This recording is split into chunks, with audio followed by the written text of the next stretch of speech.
Let's see how to make eco-friendly Ganesh idol for the occasion. For making the idol, we will require the clay used by potter and some wooden tools. To begin with, we will first prepare the components of the idol.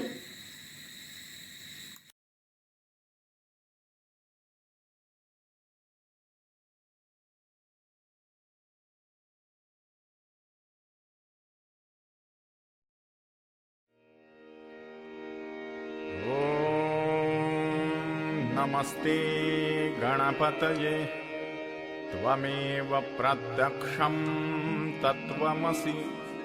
त्वमेव केवलं कर्तासि त्वमेव केवलं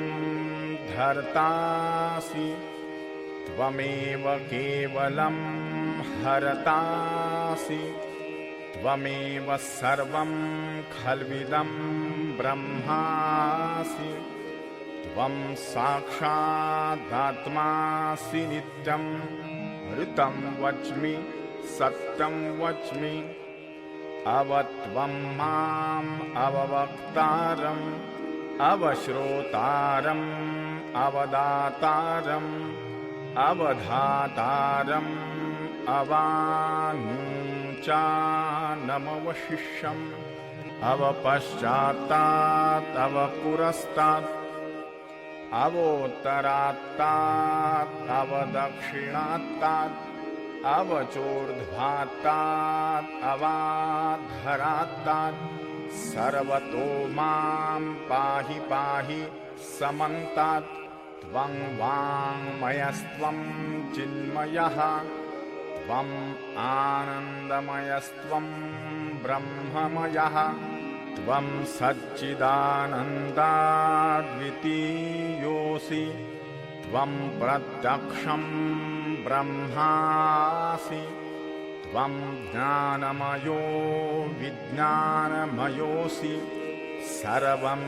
जगदिदं त्वत्तो जायते सर्वं जगदिदं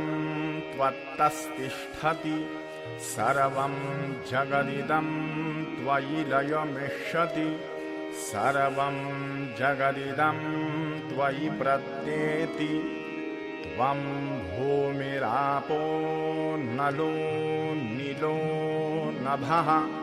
त्वं चत्वारि वाक्पदानि त्वं गुणत्रयातीतः त्वं देहत्रयातीतः त्वं कालत्रयातीतः त्वं मूलाधारस्थितोऽसि नित्यं त्वं शक्तित्रयात्मकः त्वां योगिनो ध्यायन्ति नित्यं त्वं ब्रह्मा त्वं विष्णुः त्वं रुद्रस्त्वम् इन्द्रस्त्वम् अग्निस्त्वं वायुस्त्वं सूर्यस्त्वं चन्द्रमास्त्वं ब्रह्मभूर्भुवः स्वरो गणादीं पूर्वमुच्चार्य वर्णादीं तदनन्तरम् अनुस्वारः परतरः अर्धेन्दुलसितं तारेण रुद्धम् एतत्तव मनुस्वरूपं गकारः पूर्वरूपम् अकारो मध्यमरूपम् अनुस्वारश्चान्त्यरूपम् बिन्दुरुत्तररूपम् नादसन्धानं संहिता सन्धिः स्वैषा गणेशविद्या गणकऋषिः निजृद्गायत्री छन्दः गणपतिर्देवता ॐ गं गणपतये नमः एकदन्ताय विद्महे वक्रतुण्डाय धीमहि तन्नो दन्ती प्रचोदयात् एकदन्तं चतुरहस्तं पाशमङ्कुशधारिणं रदं च वरदं